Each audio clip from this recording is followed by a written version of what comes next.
Welcome student, मैं हूं Tande sir technical channel में आपका स्वागत है। डियर फ्रेंड, आज हम बात करेंगे एक और नई वैकेंसी के साथ में। इसमें बहुत सारे कुछ पैरामीटर्स हैं। इसमें अलग अलग ब्रांच वालों के लिए वैकेंसी जारी की गई है और स्पेशली फॉर आईसीएमआर के द्वारा जो वैकेंसी जारी की जाती है, ये सेंट्रल गवर्नमेंट की जॉब होती है। इसमें जिसे आप Indian Council of Medical research के नाम से जानते हैं और इसे वीसीआरसी के नाम से भी आईसीएमआर के नाम से जाना जाता है। तो आईसीएमआर का जो फुल फॉर्म होता है Indian Council of Medical research, और इसमें वेक्टर कंट्रोल रिसर्च सेंटर के द्वारा वैकेंसी जारी की गई है। तो ICMR vector control research centre और ये medical complex of Indira Nagar, ये है पुदुचेरी, और इसका जो पिन कोड है 605006 है। इसमें वैकेंसी नोटिफिकेशन जारी की गई। इसमें जो उसका एडवर्टाइजमेंट नंबर है डियर फ्रेंड, ये ICMR VCRC टेक 2023 एंड 24 के लिए जारी किया गया है। चलिए देखते हैं इसमें कुछ इन्फॉर्मेशन, और इस इन्फॉर्मेशन में किस किस पोस्ट के लिए वैकेंसी जारी की गई है हम इसे अच्छे से समझेंगे। आईसीएमआर जो है वेक्टर कंट्रोल रिसर्च सेंटर है, is one of the prestigious research organisation working under the aegis in Indian Council of Medical Research. ठीक है, तो ये एक ऐसा प्रीसियस जो है प्रेस्टिजियस रिसर्च ऑर्गेनाइजेशन है आईसीएमआर, और इसमें डिपार्टमेंट ऑफ हेल्थ रिसर्च और ministry health and family welfare के अंतर्गत ये आता है। गवर्नमेंट ऑफ इंडिया के सीकिंग में ऑनलाइन एप्लीकेशन के लिए इसमें फॉर्म एलिजिबल कैंडिडेट के द्वारा जारी किया गया है। जो कैंडिडेट इसमें एलिजिबल हैं और रेगुलर पोस्ट है इसमें इन टेक्निकल कैडर के लिए, और ये डायरेक्ट रिक्रूटमेंट इसमें निकाली गई है। तो यहाँ पर आपको ये देखना है कि ये डायरेक्ट रिक्रूटमेंट है और टेक्निकल कैडर के लिए वैकेंसी जारी की गई है। तो ये बहुत अच्छी अपॉर्चुनिटी है टेक्निकल स्टूडेंट के लिए, जैसे कि जो इंजीनियरिंग फील्ड से रिलेटेड स्टूडेंट होते हैं उनके लिए ये बहुत अच्छी अपॉर्चुनिटी है। और ये जो वैकेंसी है ये बहुत कम वैकेंसियाँ आती है और आईसीएमआर के द्वारा ये वैकेंसी जारी की गई है। चलिए डिटेल आप पोस्ट टू बी यहाँ पर देखेंगे तो कौन कौन से पोस्ट के लिए वैकेंसी जारी की गई है। सबसे पहले यहाँ पर देखेंगे डियर फ्रेंड, तो यहाँ पर आपको देखने मिलेगा कि पोस्ट कोड को से मेंशन किया गया है। सबसे पहले देखेंगे तो पोस्ट कोड, यहाँ पर पोस्ट कोड दिया हुआ है TA, और इस पोस्ट का नाम जो है ये टेक्निकल असिस्टेंट, जिसे इसको अलग अलग इसमें पैरामीटर में डिवाइड किया गया है। तो नेम ऑफ द पोस्ट इसमें टेक्निकल असिस्टेंट की पोस्ट है और ये लाइफ साइंस के लिए इसमें मेंशन किया गया है। इसका जो पे लेवल होगा ये 35,000 से 1,12,400 रुपये होगा, और इसमें जो टोटल पोस्ट है इसमें 11 पोस्ट है, और इसमें यूआर की 5 पोस्ट है, एसटी की 1 पोस्ट है, ईडब्ल्यूएस की 2 पोस्ट है, ओबीसी की 2 पोस्ट है और एससी की इसमें 2 पोस्ट है। ठीक है, यदि क्वालिफिकेशन की बात करें तो बेसिकली जो मोस्ट इम्पॉर्टेंट होता है ये क्वालिफिकेशन का पैरामीटर ही होता है। तो इसमें first class 3 year bachelor degree in life science from a recognise university with at least any one of the following subject. तो इस सब्जेक्ट में बैचलर डिग्री आपके पास होना चाहिए लाइफ साइंस की, जैसे कि जूलॉजी हो गया, माइक्रोबायोलॉजी बायोलॉजी हो गया, और मॉलिकुलर बायोलॉजी हो गया, और बैक्टीरियोलॉजी से हो गया। तो इसमें यदि आपका बैचलर डिग्री आपके पास है, ठीक है, बैचलर डिग्री आपने कर रखा है, तो आप इस फॉर्म को भर सकते हैं, और ये लाइफ साइंस वाले स्टूडेंट के लिए है। ठीक है, तो इसमें अपर एज लिमिट जो है नो एक्सीडिंग 30 ईयर्स, तो 30 ईयर के ऊपर नहीं होना चाहिए। बट यहाँ पर एज रिलैक्सेशन के कारण, ठीक है, ऐसे स्टूडेंट जिन एज रिलैक्सेशन के कारण SC ST को 5 साल का रिजर्वेशन मिलता है, और ओबीसी कैंडिडेट को यहाँ पर 3 साल का रिजर्वेशन मिलता है। तो इसीलिए आप इसमें 30 में 5 ईयर्स और 3 ईयर्स को इंक्लूड कर देंगे, तो इसमें वैकेंसी की जो है वो निकल कर आ जाएगी। सेकंड देखेंगे तो पोस्ट कोड है TA, और ये टेक्निकल असिस्टेंट है। इसमें कंप्यूटर साइंस के लिए टेक्निकल असिस्टेंट की पोस्ट यहाँ पर निकाली गई है। ठीक है, इसमें जो पे लेवल होगा वो होगा 35,000 से 1,12,400 रुपये होगा। ये सेकंड पोस्ट है। ठीक है, टेक्नीशियन असिस्टेंट की। चलिए इसमें नंबर ऑफ पोस्ट की बात करें तो 2 पोस्ट यहाँ पर डिक्लेयर किया गया है, जिसमें यूआर की एक है और ईडब्ल्यूएस की एक पोस्ट है। तो इसेंशियल क्वालिफिकेशन की बात करें तो क्वालिफिकेशन में एक चीज़ मोस्ट इम्पॉर्टेंट कि यहाँ पर फर्स्ट क्लास की डिग्री बोला गया है। तो first class 3 year bachelor degree in computer science, computer application, information technology, IT हो गया, ये कंप्यूटर एप्लीकेशन सीए हो गया, और कंप्यूटर साइंस सीएस हो गया। ठीक है, तो जिसके पास बैचलर डिग्री है या first class 3 year engineering diploma इन कंप्यूटर साइंस, तो इंजीनियरिंग डिप्लोमा जो है ये पॉलिटेक्निक का डिप्लोमा जिसके पास है, तो पॉलिटेक्निक से कंप्यूटर साइंस से जिन्होंने किया है वो इस फॉर्म को अप्लाई कर सकता है। Computer application information technology with 2 years experience in relevant field, तो इसके साथ आपके पास एक्सपीरियंस भी होना चाहिए। तो एक्सपीरियंस मिनिमम जो है वो 2 इयर्स का एक्सपीरियंस आपके पास होना चाहिए। तो इस चीज़ को भी मेंशन करेंगे जो इंजीनियरिंग फील्ड से हैं उनके लिए। उसके बाद यह है first class BTech in computer science, computer application, information technology from the recognise university, तो जिन्होंने बी या बीटेक किया हुआ है वो भी इस फॉर्म को अप्लाई कर सकते हैं। यहाँ पर बीटेक मेंशन कर दिया गया है, इंजीनियरिंग डिप्लोमा और ये बैचलर डिग्री, ये 3 चीज़ों को यहाँ पर मेंशन किया गया है। जिसके पास इनमें से कोई भी हो तो फॉर्म अप्लाई आप कर सकते हैं। अपर एज लिमिट इसमें नॉट एक्सीडिंग 30 ईयर्स है, बट आपको एज रिलैक्सेशन यहाँ पर मिल सकती है यदि आप ओबीसी और SC ST कैटेगरी के हैं तो। चलिए इसके बाद पोस्ट थर्ड देखेंगे तो इसमें भी ये जो पोस्ट कोड है ये टीए का है, और ये है टेक्नीशियन, सॉरी टेक्निकल असिस्टेंट, और ये है फिजियोथेरेपीज। तो फिजियोथेरेपिस्ट जो होते हैं टेक्निकल असिस्टेंट, उनके लिए वैकेंसी जारी की गई है। इसमें 35,000 सैलरी होगी और 1,12,400 के बीच में सैलरी होगी। एक ही पोस्ट है इसमें ओबीसी की, और इसेंशियल क्वालिफिकेशन क्या रखा गया है कि first class bachelor degree in physiotherapy from the recognise university, तो ऐसे स्टूडेंट जिनके पास बैचलर डिग्री है फिजियोथेरेपी से वही इस फॉर्म को अप्लाई कर सकते हैं। Upper age limit not exceeding 30 years यहाँ पहले ही मेंशन कर दिया गया है। चलिए इसके बाद देखते हैं हम यहाँ पर पोस्ट, और ये जो पोस्ट है टीए टेक्निकल असिस्टेंट की फोर्थ पोस्ट हो गई, और ये केमिस्ट्री के लिए ऐसे स्टूडेंट जिन्होंने जो केमिस्ट्री से जिन्होंने किया हुआ है डिग्री उनके लिए है।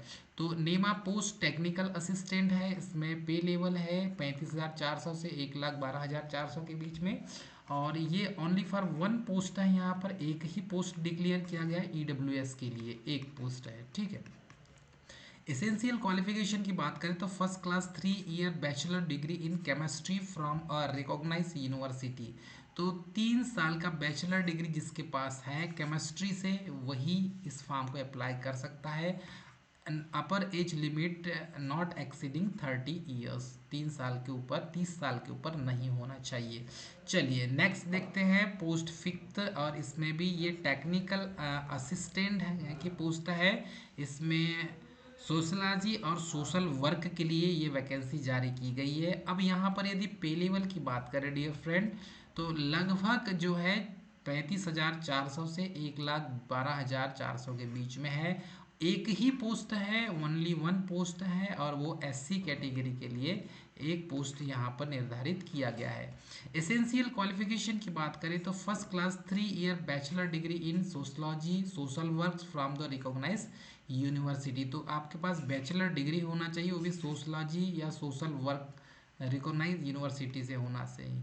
उसके बाद देखेंगे अपर age limit not exceeding 30 years, तो 30 साल के ऊपर अपर एज लिमिट नहीं होना चाहिए, बट कैटेगरी वाइज आपको सर इसमें रिलैक्सेशन ओबीसी वाले हैं तो 3 साल का रिलैक्सेशन आपको मिल सकता है।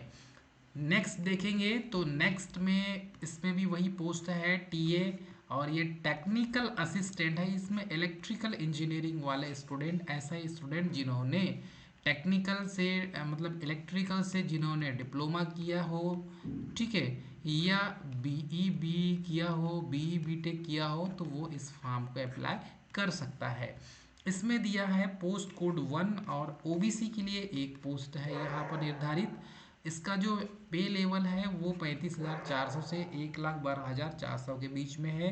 इसेंशियल क्वालिफिकेशन की बात करें तो first class 3 year engineering diploma in electrical engineering from the recognise university with 2 years experience in electrical work. तो आपके पास डिप्लोमा इलेक्ट्रिकल के साथ में +2 ईयर का एक्सपीरियंस भी आपके पास होना चाहिए। विदाउट एक्सपीरियंस आप इस फॉर्म पे अप्लाई नहीं कर सकते। ये जब आपके पास डिप्लोमा हो तब। आपने पॉलिटेक्निक डिप्लोमा आपके पास है तो 2 साल का एक्सपीरियंस आपके पास होना चाहिए, या first class B BTech in electrical engineering. तो यहाँ पर इलेक्ट्रिकल इंजीनियरिंग से बी बीटेक जिसका है तो उसको एक्सपीरियंस सर्टिफिकेट नहीं लगेगा। Upper age limit not exceeding 30 years यहाँ पर मेंशन कर दिया गया है। चलिए नेक्स्ट देखेंगे, पोस्ट है 8 और नेक्स्ट पोस्ट है टेक्निकल असिस्टेंट सिविल इंजीनियरिंग की। तो जिन्होंने सिविल से डिप्लोमा किया हो पॉलिटेक्निक एंड बी बीटेक जिसने भी किया हो वो इस फॉर्म को अप्लाई कर सकता है। पे लेवल 35,400 से 1,12,400 के बीच में होगा और एक ही पोस्ट है एसटी कैटेगरी के लिए। एसटी कैटेगरी वाले जो शेड्यूल ट्राइब वाले स्टूडेंट हैं वही इस अनुसूचित जाति वाले स्टूडेंट जो है अनुसूचित अनुसूचित जाति वाले, ठीक है, अनुसूचित जाति सॉरी अनुसूचित जनजाति वाले जो स्टूडेंट है वही इस फॉर्म को भर सकते हैं। अनुसूचित जनजाति वाले स्टूडेंट जिसे आप कहा कहते हैं शेड्यूल ट्राइब, तो वो इस फॉर्म को भर सकते हैं। फर्स्ट क्लास इसमें क्वालिफिकेशन क्या हो जाएगी, first class 3 year engineering diploma in civil engineering from the recognise university with 2 year experience in civil work. तो 2 साल का एक्सपीरियंस आपके पास होना चाहिए, या फिर बी बीटेक सिविल इंजीनियरिंग से है तो आपको एक्सपीरियंस सर्टिफिकेट की ज़रूरत नहीं होगी। अपर age limit not exceeding 30 years, मतलब 30 साल के ऊपर एज वाले फॉर्म ना भरें, साफ लिख दिया गया है। बट कैटेगरी वाले इस फॉर्म को भर सकते हैं, एक्सपीरियंस सर्टिफिकेट जो है आपका उसमें अकाउंट होगा, ठीक है।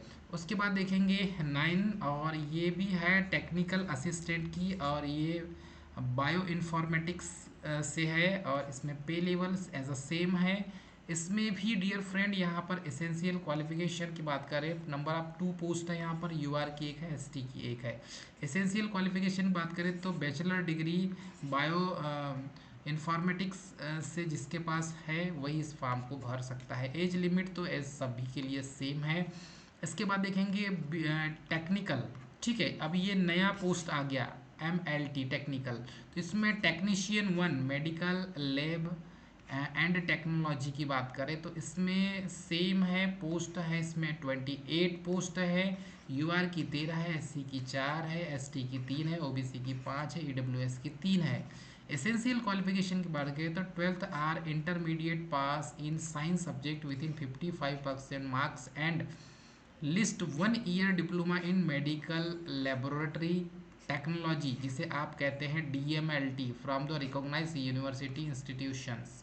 तो जिसके पास DMLT जिसने किया है तो ये फॉर्म को भर सकता है। अपर age limit not exceeding 28 years, ठीक है। उसके बाद देखते हैं पोस्ट को, तो टेक्निकल वाले के लिए R&AC के लिए तो इसमें पोस्ट है टेक्नीशियन 1 और रेफ्रिजरेशन एयर कंडीशनिंग के लिए पोस्ट है इसमें 19,900 से 63,200 के बीच में पोस्ट 1 है। इसमें ओबीसी की एक ही पोस्ट दी हुई है। और इसेंशियल क्वालिफिकेशन की बात करें तो 12th plus intermediate pass in science subject with in 55% marks and at least 1 year diploma in refrigeration and air conditioning in the government recognise institutions, ठीक है। तो आपके पास जो है इंटरमीडिएट पास होने के बाद आपका diploma refrigeration and air conditioning में जिसका पॉलिटेक्निक है, ठीक है, वो भी रेफ्रिजरेटर एंड एयर कंडीशनिंग से, तो आप उसको इस फॉर्म को भर सकते हैं, ठीक है।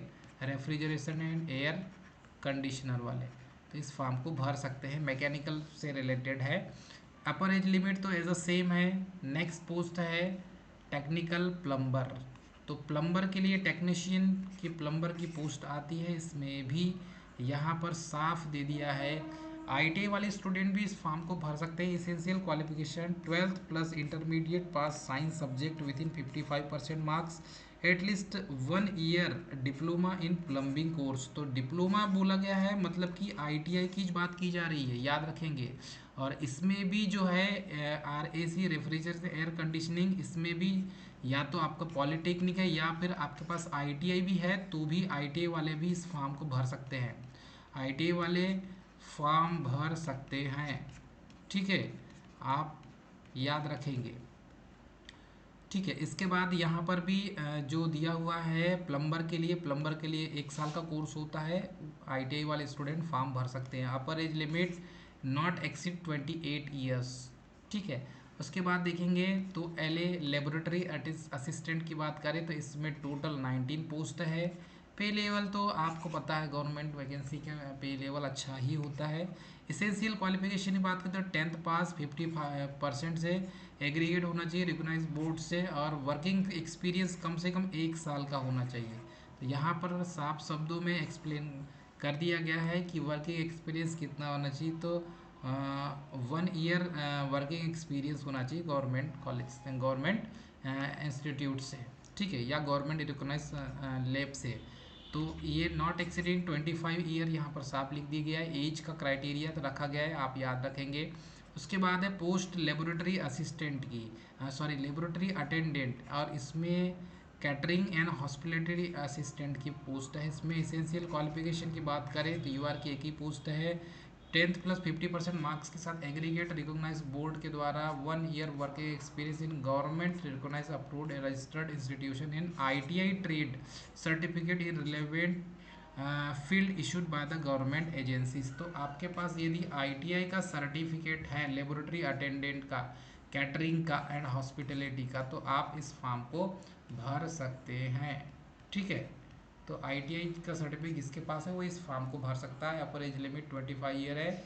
उसके बाद देखेंगे तो लेबोरेटरी अटेंडेंट की पोस्ट है, वो भी इंस्ट्रूमेंट मैकेनिक की। ठीक है, ओबीसी की एक ही पोस्ट है इसमें, और 10th पास के बाद 50% जो है एग्रीगेट रिकॉग्नाइज यूनिवर्सिटी से होना चाहिए, और आईटीआई ट्रेड से सर्टिफिकेट रिलेवेंट इश्यू गवर्नमेंट के द्वारा होना चाहिए।